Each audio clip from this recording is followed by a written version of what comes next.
Good morning, students.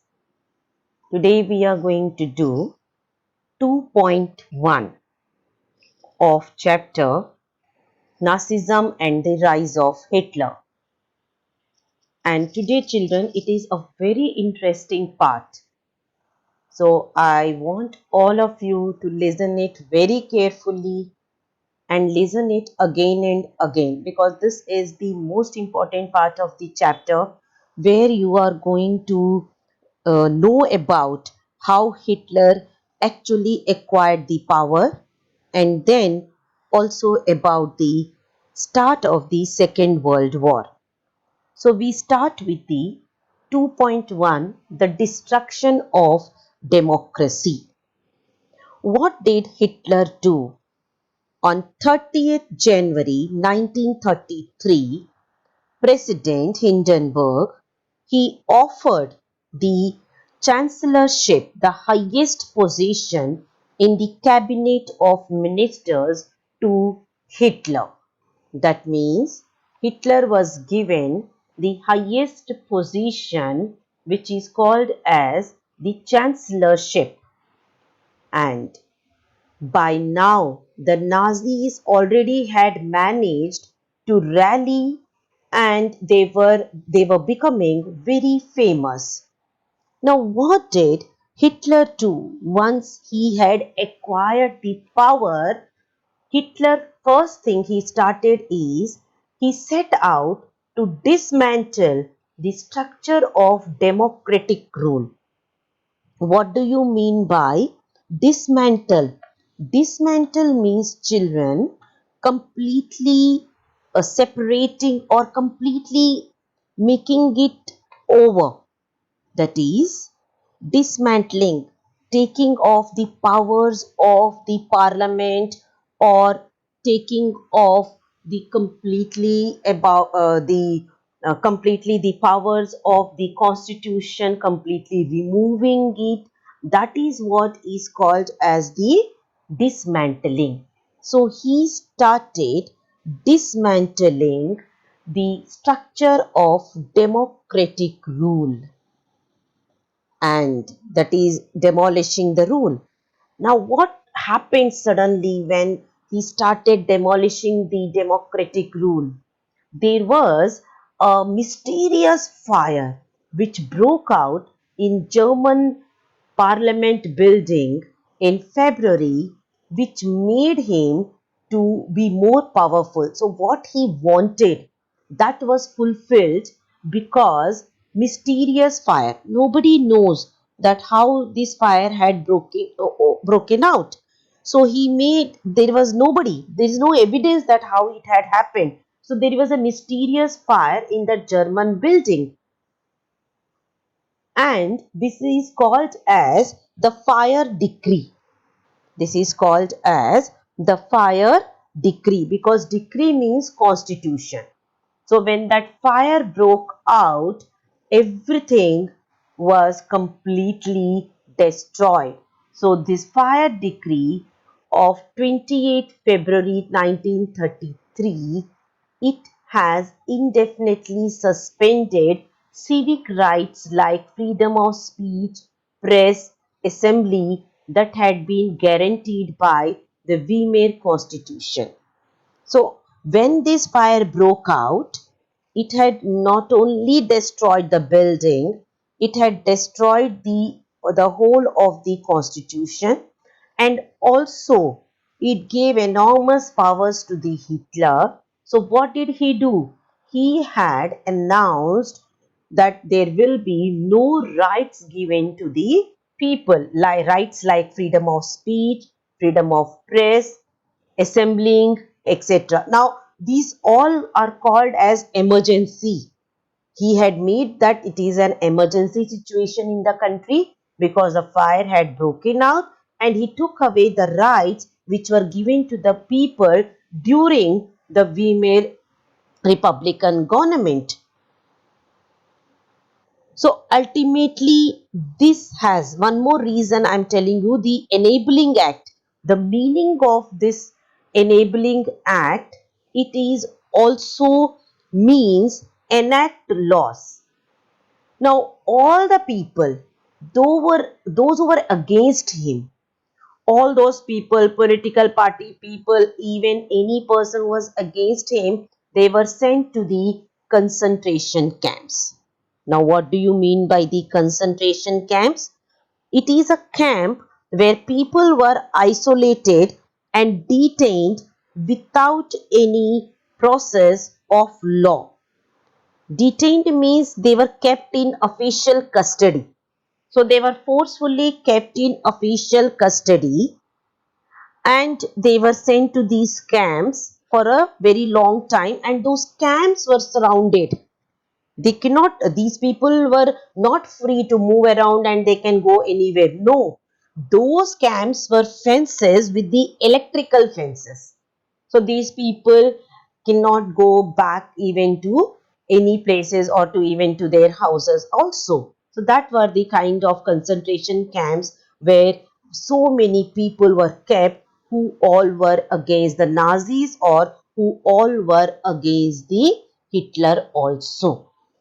Then came, which we started discussing about, the Enabling Act in the next paragraph. I'll show you. On 3rd March 1933, the famous Enabling Act was passed. Now, what is this meaning of Enabling Act? It means which will enable, which will give him the powers or which will enact the laws. So, by this act or by this law, Hitler, he got enormous powers, and the most important thing in this act is this act has made him or established Hitler as the dictator of Germany.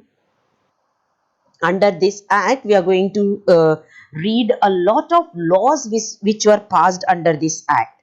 But the most important is Hitler was given enormous powers and he became or he declared himself as the dictator of Germany. So that is the first law which was made under this enabling act. Then we come to the next one. It gave also enormous powers to Hitler to sideline parliament and rule by decree. Now, what do you mean by this sideline parliament and rule by decree? That means now Hitler don't have to follow any constitution, neither he has to rule as per the parliament. That means he is a dictator. He don't have to follow any constitution. Neither he has to consult any member of the parliament for any kind of decision making. That is the meaning. Then third, all political parties and trade unions were banned except the Nazi party and its officials. So are you able to see that how Hitler is becoming more powerful? He is making himself powerful by enabling this act, by passing these laws. So the third point is all political parties. So except his Nazi party, no other political party was allowed to function. So they were banned. And not only that, the state established, that is the government of Hitler, established complete control over the economy. The whole economy was in the hands of Hitler and his army, including not only economy, it includes media was in his hands, army was in his hands, the whole judicial system was in his hands. So you can see ultimately he has become the ultimate power of Germany. Complete dictatorship it is called as.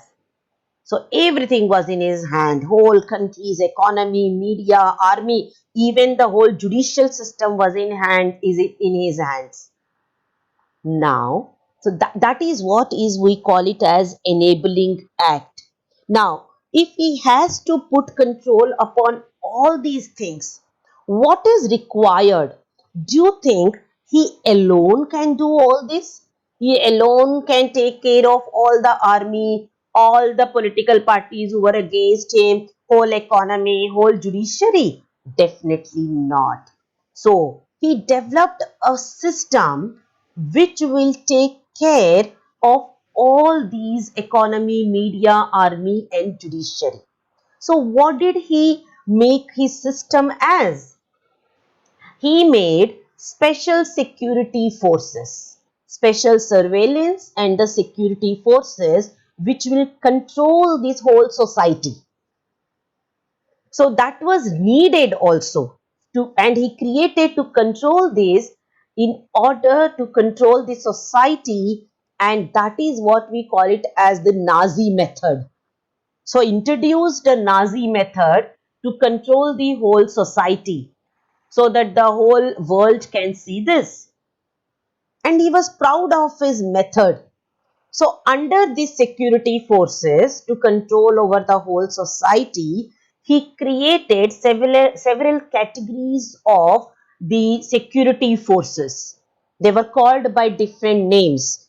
So he created several categories of security forces and they were called by different names. So let's start with that. So there was police in green uniform, and the SA means storm troopers. They were called as storm troopers, which these included Gestapo. Gestapo, it is actually called as Gestapo. It means which investigate the cases of treason. Now, what these police or the security forces did, they were also called as secret state police. So they used to look secretly into, it's like CBI like. They used to look into the country, the society, and if they feel anybody suspicious, they were caught and they were sent to the concentration camp. So that is the work of the Gestapo. So like that, we have different categories of the security forces. Then we have the SS, which were called as the protection squads. Then we had the criminal police. Then we had a security service. So these were the different types of the security forces, and they all had, all these people, forces, security forces, they had lots of extra constitutional powers. Even the constitution didn't have those that many powers earlier, and these people had those enormous powers. Now, by getting these powers, the people, what happened to the local people? People now could now be detained in Gestapo torture chambers. Now, detained means I already told that the people, those who were upon whom these police used to have a suspicion, they were kept in official custody forcefully, and they were sent to the Gestapo torture chambers where these people were tortured till they died. So that is also called as again the concentration camps only. And the police forces acquired powers to rule with impunity. So there was no proper rules and regulations. So they ruled in whatever manner they wanted. They caught hold of the innocent people also sometimes, and they were kept in the torture chambers, and they were finally killed in those torture chambers. That is how Hitler had destroyed completely democracy in his country, in Germany. That completes your 2.1, children. We start with the next part, which is known as reconstruction. Now, what is the term reconstruction means? The term means reconstruction. You can, as you can see here, how did he reconstruct his country? Like we have seen that in his country, the complete economy was destroyed. So here we are going to see how he reconstructed his economy in his country. Earlier we have seen that under the punishment, the Allies have given a lot of punishment to Germany, due to which they were not able to even come out of the poverty. So we have seen that how Germany had become a poor country. So this part we are going to do how Hitler again had built his economy very cleverly. So that is what we are going to do now, which is called as reconstruction. The first and most important thing Hitler did to bring back his country's economy is he had assigned the responsibility of economic recovery to the economist who was known as Zalmar Schacht. He was known as Zalmar Schacht, who aimed at full production and full employment through a state-funded work creation program. Whatever little bit wealth the government had, Hitler's government had, it was it had given to build the country's economy. So this economist, the work of economist is to bring back the economy, to increase the economy, to build the economy. So he had suggested to have full production, that is increase the amount of production, and also by employing a large amount of labor. So, under this project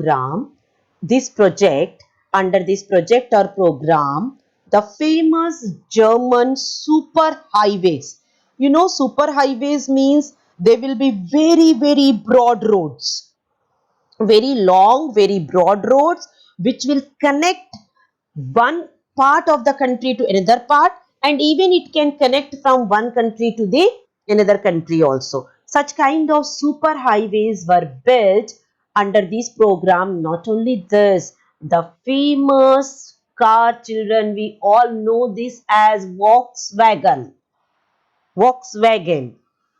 This is a car, the famous German car. This was also built during this time, and it had a large demand all over the world, and by this Germany had built its economy again.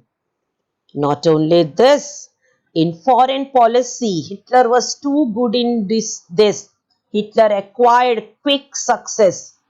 Hitler's ambition was, we have studied in the beginning of the chapter, to rule over the whole Europe. So he had, under this foreign policy, he started acquiring back his own lands which were earlier taken away by the winning powers, that is the Allies powers. For example, he pulled out the League of Nations in 1933. He reoccupied, he did not completely obey the League of Nations which was formed in 1933 to stop the world wars. You know, children, League of Nations was formed before the United Nations.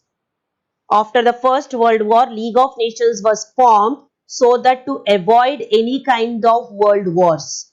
So this person, Hitler, he did not at all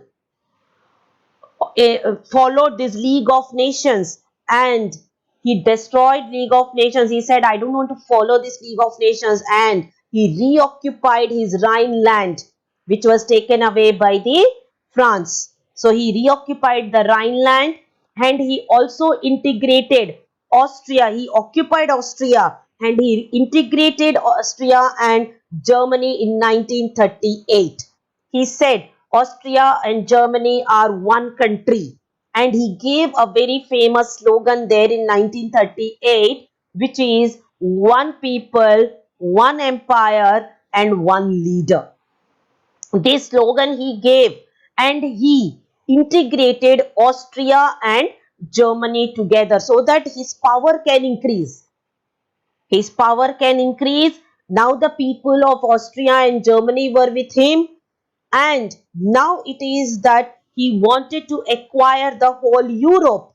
He then went, now his ambitions grew up more. He went on to wrest German speaking Sudetenland from Czechoslovakia and he gobbled up the entire country.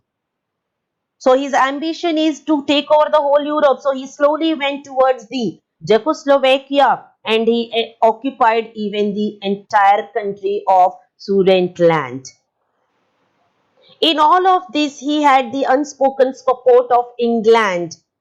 He did not have any support from anybody, and he did not even consider of any kind of League of Nations, and he did not even consider anything of the Versailles Act, which was too harsh for the Germany. He did not consider that act also. These quick success at home and abroad seemed to reverse the destiny of the country. People of Germany were very happy.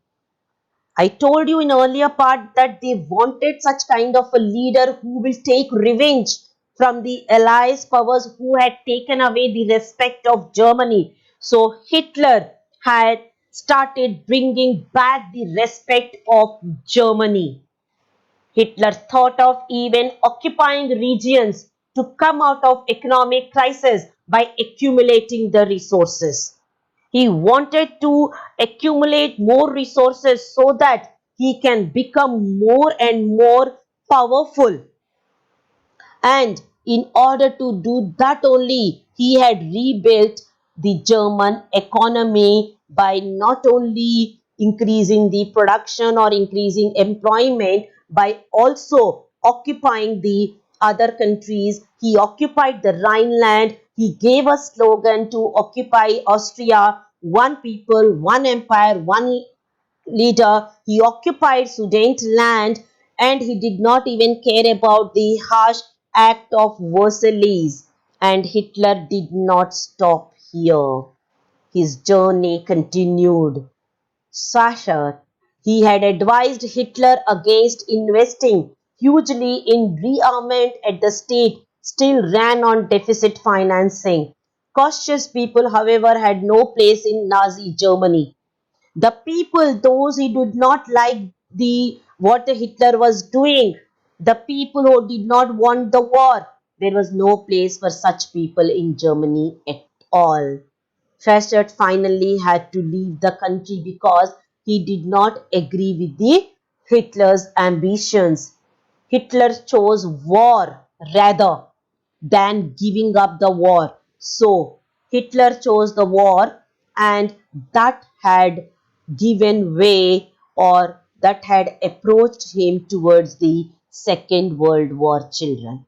So we are heading towards the beginning of the Second World War.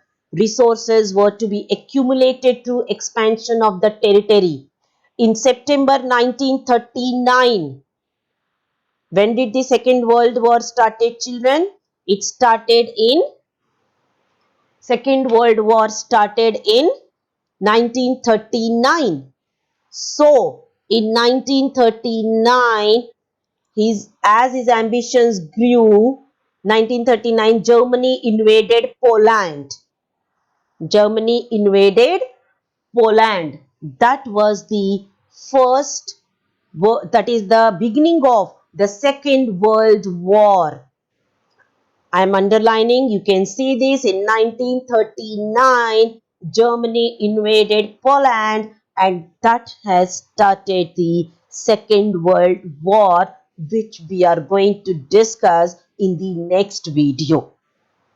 So children, it is very interesting part. So don't miss this video as well as the next video where I'll discuss the start of the Second World War as well as the end of the Second World War. So have a good day, students. Keep listening to these videos, and all the videos which I have done till now, listen to them once again, and you can write it as a small story also, children. You all can write whatever till now we have done in your own words. You can write a summary in your own words like a story. I hope it is very clear, children. And that's all for today. Have a good day.